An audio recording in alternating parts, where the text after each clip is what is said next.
It is Dr. Washington Brown here with more success strategies. So, this video is going to teach you how to study like a rock star or shine bright like a diamond. So, let's learn how to study like a star nursing student. Okay?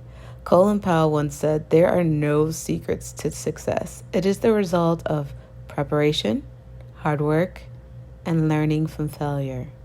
So let's talk about how to study like a star nursing student. Before we jump in, let me know if you do any of the following. Ever. Do you ever do any of these things? Do you ever feel like you're reading or studying without a purpose or goal? And before you know it, your hours end and you're like, wait, what did I just do?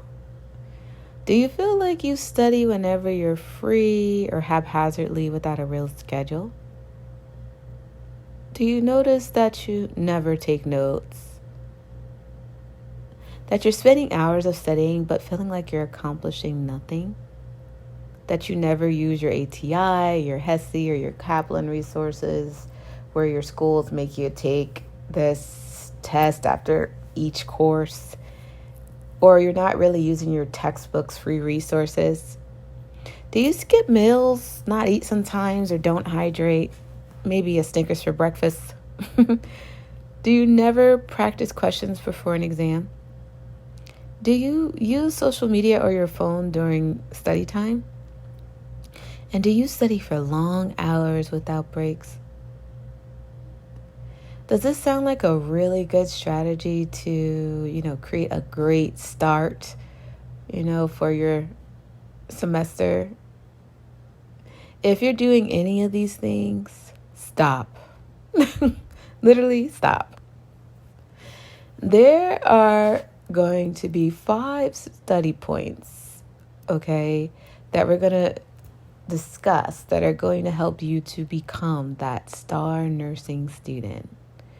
And let's see if you have what it takes. So the first thing you need to do is plan. Yes, plan what your study goals are. And you need to schedule study time. You need to take notes, not just during class, but before, during, and yes, after class. You have to learn how to focus and keep focused. And you need to practice exam questions. So, first things first, don't start a study session without a plan. Have a plan. Start with goals for your study session. Where can you find goals? Well, you may notice that there's something called learning objectives that most professors start their class with. Usually they're PowerPoints. At the beginning of a PowerPoint, it talks about the learning objectives of that PowerPoint. Also note that your textbook chapters have learning objectives. This is going to help you to realize what concepts you need to be able to explain to be successful at this course, but more importantly, at the exams or at the evaluations that they may use, whether it's a simulation, a written exam, a verbal exam. How many pages do you have to get through when it comes to reading or writing? You want to make sure your goals are SMART, okay? Specific for S, M for measurable, A for achievable, R for realistic, and T for timely. If they're SMART, just don't do it. Have a plan. You also want to don't do this. Don't just study whenever.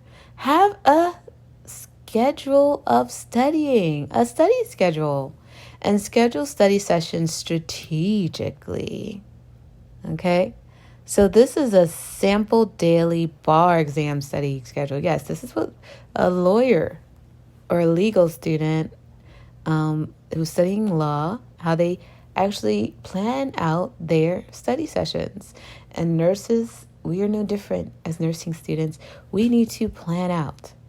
And notice we're not skipping meals. It has a specific time every day that they will plan to eat breakfast at 9 a.m. Around lunch will be 1, 4 will be exercise, 7 is dinner, and around 11, they plan to relax and go to sleep. You'll notice between 10 and 12, 2 and 4, and 5 and 7, and 5 and 8 to 10, they have strategic things that they plan to do. In the mornings, they plan to listen to lecture. Okay? And then from 2 to 4, they plan to memorize content. But they don't stop there. They do like essays, or they take notes on what they memorize for another 2 hours in the evening. And right before they go to bed, they take questions, practice questions, and about 30 practice questions a day.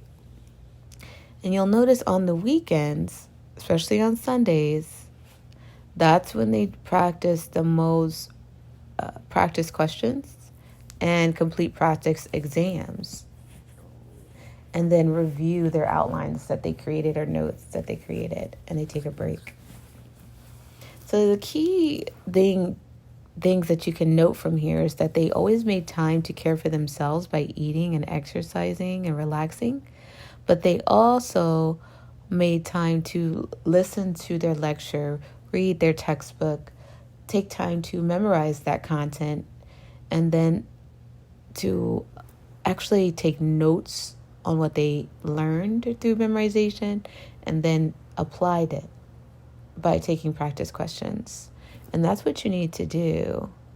And then soon you'll become impressed with yourself because you'll start noticing real outcomes. So you want to use a study session planner. And here's a sample weekly study schedule that you can make just like that law student. And we will provide a link to this at the end of this presentation. You will have access to this for this course. But you want to make sure that, remember, nursing school is a business plan. You're investing in yourself. Whether you get a scholarship or grant or you have student loans, this is an investment that somebody or you are making in yourself. So you want to plan out your week. Time is money. You want to start your assignments at least a week before they are due. And little by little, like we saw on that previous slide for that law student, okay, you want to remember to go through the levels of learning. You can listen to your lecture to try to reinforce what you heard in class. You should be making an effort to memorize content that you read in your textbook or heard in class, and then also take notes on it. By listening, writing out notes, and then applying it to true practice questions, you're going to get the deepest understanding of the content. So you want to just keep swimming, even if your fins are getting a little tired. Now here's the formula for success, and pay attention. The formula for how long to study each week is 1 credit hour. Okay, if it's a 1 credit hour course, it should equal 2 hours of study per week. Now, what encompasses studying? Okay, everything that we mentioned before. Listening to lectures, reading the textbook, taking notes, doing practice questions, all of that is considered studying. So if you're going to have let's just say it's a generic 3 credit or 5 credit course, right? If it's 3 credits, that's 2 hours of study per week. So wait, it's 3 credits, so that means you should be studying 6 hours a week just for that one class. And most people have about 12 to 16 credits a week, right? Oh, so if I multiply that times 2, that's 24 to 36 hours a week of study, right? So that means, right, that's almost like a part-time or full-time job.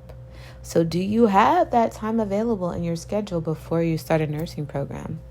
Think about that. Okay, the number 3 no. Don't be the person that does not take notes. That's not the person you want to be, because you won't be successful. You need to take notes before, during, and after class. So you need to be taking notes before class, and that means to attempting to read the assigned material before class. At least before you come to class, be familiar with the key points. You want to write out at least the definitions of those bold-faced words on index cards. So when your professor says that 6-syllable word, you're like, oh, I remember that. That's on my notes here or my index cards. Okay, because now I know what he's actually talking about. You also want to read over charts and illustrations throughout each chapter. And of course, review those chapter objectives so you'll know what's going to be what you should be accomplishing and what your professor will accomplish throughout the duration of the class. Now, when you're in class, you want to take shorthand notes. Don't be like I did when I was in school. I would take longhand notes. I would take novels. I would write whole novels during class. That's not the way, okay? You want to take shorthand notes, and that means using abbreviations that you actually will understand later. And here's some examples of some abbreviations. You want to leave out conjunctions and not write out whole sentences. You're literally taking shorthand notes. If an instructor repeats or writes something on the board, okay, people, they're basically giving you a pass. If they're telling you, if they're writing it on the board, or they say, pay attention to this, that means you need to write it down. Did you hear me? Write it down. So don't be like these people up here. Okay, don't come all sleepy, didn't eat and stuff. No. Wake up. Be active. Take notes. Listen to what the professor's telling you. If they write something on the board, make a note of it. It most likely will be on your exam. But wait, I have to take notes after class too? Okay, Dr. Brown. Yes, you do. So, yes, class is over, but you want to rewrite your notes in longhand after class. That's why I suggest as soon as you finish class, like sit in your car, go to the library for a bit, and rewrite your notes out in longhand. So you actually remember what the heck you actually learned in class. Because sometimes if you don't look at those notes for another 3 days, it looks like Latin, and you're like, I don't remember this. This is not Pig Latin from high school. I don't remember what I just wrote. So you want to figure out why you're doing this, and that's because everything's still fresh in your head. Read also after class, if you haven't already, to reinforce the content and find out what areas you may need extra help or extra studying in. Now, if it's something you still don't understand, you make a list of those things and utilize your office hours for your professor to, meet with them and discuss those areas where you have the opportunity for growth. So finally, class is over. It's not time to go party. It's time to go home and study. All right, number 4, no. Don't spending hours studying but getting nothing done. You ever just sit there, you're like, I'm really getting something out of this. All right. Nursing students be like almost done studying, but why am I whole skeleton though? So keep focus. Set up your study space to stimulate a classroom. Okay, so that means quiet, few distractions, material ready and accessible. That means, asking your partner or loved one to watch your children, or going somewhere like the library or your car or a room with a door closed so you can focus. Also, stay hydrated and eat meals. Don't skip meals. How is your brain supposed to process information without hydration, without carbs, without food or nutrients? It's not going to happen. Also, you know how in relationships you use that 80-20 rule? Well, it's not a relationship, but for studying, it's that 40-20 method. Yeah, that means take breaks. So for every 40 minutes of studying, you need to be following it with some 20 minutes of some type of other activity. For me, it would be watching my favorite comedy, like Martin, Okay. For others, it may be dancing or maybe going for a walk or calling a friend. Do something for yourself in that 20 minutes, but don't get too, involved with it. Put a timer and get back to work. Another 40 minutes of studying.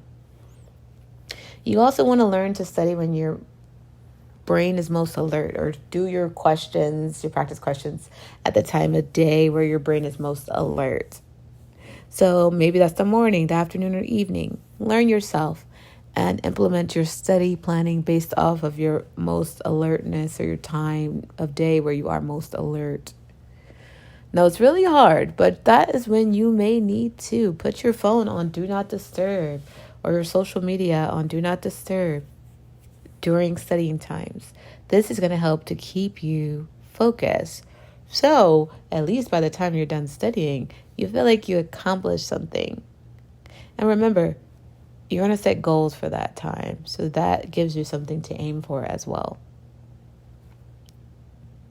So, another no-no.